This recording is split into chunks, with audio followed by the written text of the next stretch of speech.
Salut la team, j'ai vu la série Resident Evil et comme d'habitude je vous fais une vidéo très courte sur mon avis et ma réaction. On va pas se mentir, c'est une petite critique et on commence dès maintenant. Let's go. Déjà 1000, c'est incroyable. Là on est 2000.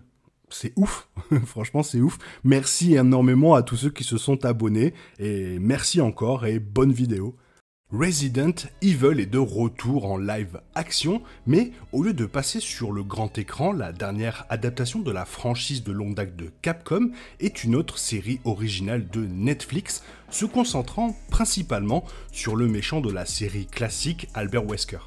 Malgré mes inquiétudes initiales concernant l'histoire vérifiée de la franchise dans les médias autres que les jeux vidéo, le superbe jeu d'acteur combiné à une intrigue intrigante qui s'intègre d'une manière ou d'une autre dans cette chronologie toujours croissante et extrêmement alambiquée est en fait une série intéressante pour les plus grands purs et durs de Resident Evil, mais pourrait être une vente difficile pour les fans occasionnels et en particulier les nouveaux venus.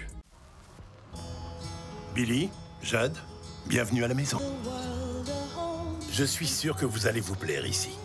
La série est divisée en deux chronologies. Une fixée en 2022 qui se concentre sur Albert Wesker et ses filles jumelles Billy et Jade, qui ont récemment déménagé à New Raccoon City. La deuxième chronologie est fixée en 2036, 14 ans après qu'un virus mortel ait provoqué une épidémie mondiale se concentrant sur une Jade plus âgée alors qu'elle cherche un remède tout en évitant Umbrella Corporation.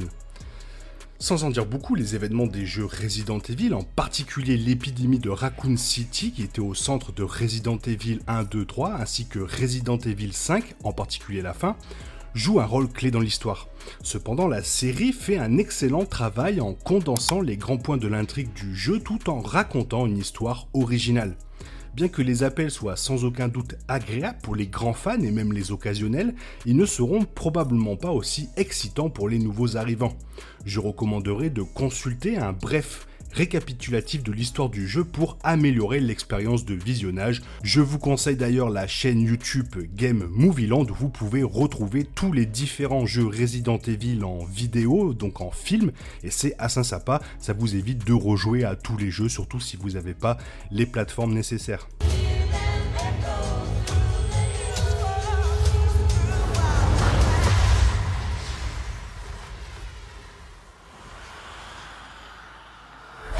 Cependant, si vous êtes un grand fan de la franchise, vous serez heureux de savoir que Resident Evil fait du bon travail en se liant au jeu, au-delà de quelques types d'ennemis remarquables. Tout au long de la première saison, plusieurs clins d'œil au jeu peuvent être repérés, comme quelqu'un citant comment il était le maître du déverrouillage à Billy et Jade, faisant un travail de détective, ce qui m'a rappelé beaucoup de certaines des énigmes que vous venez à attendre d'un jeu Resident Evil. Ce sont des rappels amusants et respectueux de la série pour sa célèbre franchise.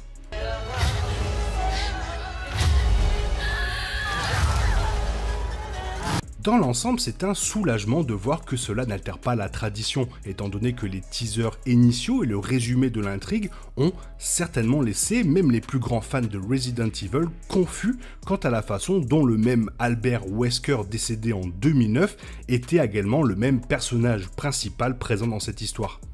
Quant à ces deux filles, même si je ne révélerai pas l'intégralité de leur place dans ce chaos, sachez simplement que ce n'est rien de moins que ce que vous attendez de l'un des méchants les plus notables de la franchise et de la méga corporation diabolique Umbrella. La chronologie de 2022 se déroule entièrement à New Raccoon City, construite à partir de zéro sur les cendres de la ville d'origine. C'est une communauté planifiée qui abrite les employés d'Umbrella Corporation et leurs familles, avec ses propres services de police et d'incendie, tous contrôlés par Umbrella.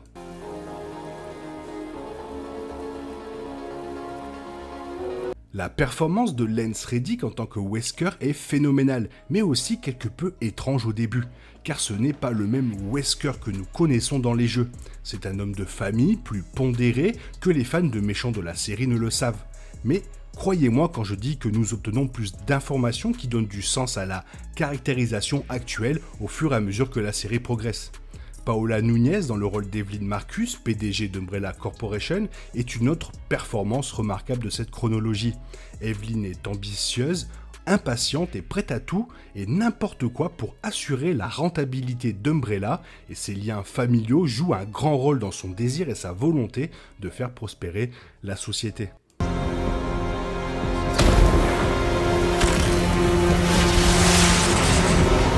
Quant à elle, la chronologie de 2036, à première vue, ressemble à l'ambiance de Resident Evil Extinction. Tout semble sombre et incertain.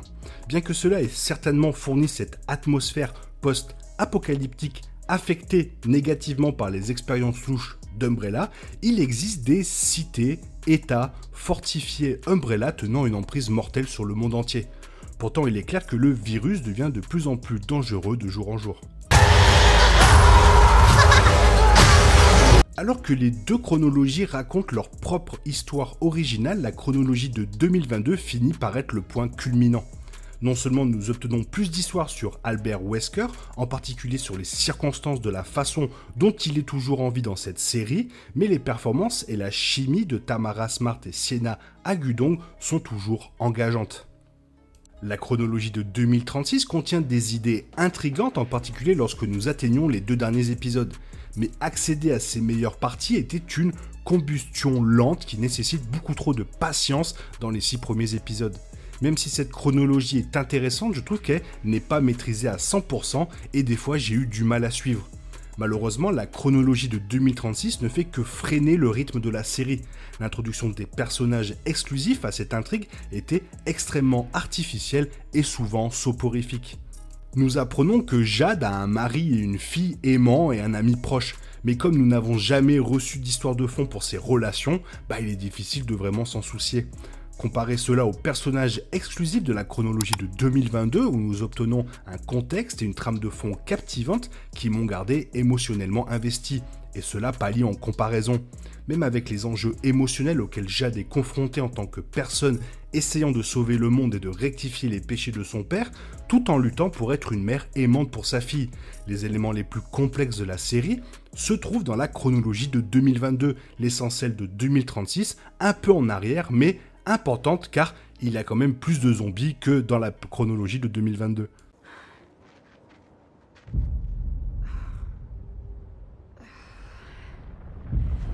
Même si la chronologie de 2036 aurait pu faire plus pour faire avancer les choses avant les 2 derniers épisodes, le rythme général semble mériter la fin. Chaque épisode avait une intrigue A et B claire, à la fin, il se sentait complet avec une configuration appropriée pour le prochain épisode. Et malgré toute l'obscurité et le chaos qui s'ensuivent dans les 2 chronologies, quelques moments légers m'ont fait rire de temps en temps. Étant donné la fin des 2 chronologies lors du final de cette saison, cela soulève effectivement de nombreuses questions sur la manière dont une 2e saison pourrait interconnecter ces différentes parties mobiles et explorer la détérioration du lien des jumelles Wesker. Difficile à dire. Considérant à quel point Netflix a été impatient ces derniers temps avec ses séries et pourra annuler tout bonnement celle-ci, mais cette série est prometteuse malgré ses lacunes et j'espère qu'elle ne nous laissera pas sur ce cliffhanger. Il y a beaucoup de bien dans l'écriture de la tradition et comment tout cela s'intègre dans la chronologie de Resident Evil. Et je serais curieux de voir comment, le cas échéant, cela pourrait se connecter à d'autres jeux après Resident Evil 5. Même si la série se déroule dans son propre univers d'origine avec une bonne partie des jeux fournissant la base. Les effets spéciaux pour la plupart sont solides et une amélioration par rapport à ceux que nous avons vus dans Resident Evil Welcome to Raccoon City en 2021. Il y a plein de zombies à l'écran tout au long de la première saison, on voit même apparaître quelques autres ennemis, tels le Licker, mais bon, c'est plutôt court. Les zombies, ou comme on les appelle dans la série les zéros, ont l'air terrifiants et menaçants, et en plus, ils courent. Jamais vu. Alors que Resident Evil m'a certainement eu sur le bord de mon siège à quelques reprises, en particulier dans le dernier épisode, si vous vous attendez à des frayeurs constantes, vous serez profondément déçus. Bien que l'une des 2 chronologies ait semblé plus convaincante et intéressante à regarder qu'une autre, la première saison de Resident Evil propose une nouvelle histoire originale et convaincante qui laisse beaucoup de place pour une 2e saison. Malgré le déséquilibre de la qualité, le jeu d'acteurs, les effets spéciaux et la narration générale me donnent envie de plus et laissent beaucoup de fils d'histoire dignes d'intérêt à explorer si la saison 2 arrive prochainement. Mais le plus gros problème est que cette série ne fait absolument pas peur et n'a aucun marqueur des jeux dans son approche de l'horreur. Et pour une série Resident Evil, bah cela c'est plutôt ironique quoi. Voilà, en gros, je suis comme la série, mi-figue, mi-raisin. Toi, qu'est-ce que tu en as pensé? Fais-le moi savoir dans la zone commentaire, car ça me ferait plaisir d'avoir ton avis sur cette série. J'espère que la vidéo t'a plu, et si elle t'a plu, n'hésite pas à la liker, à commenter, à partager, à t'abonner. Merci d'avance, merci. Je te souhaite une bonne matinée, après-midi, peut-être une bonne soirée ou un bon week-end. Bisous bisous, hasta la vista.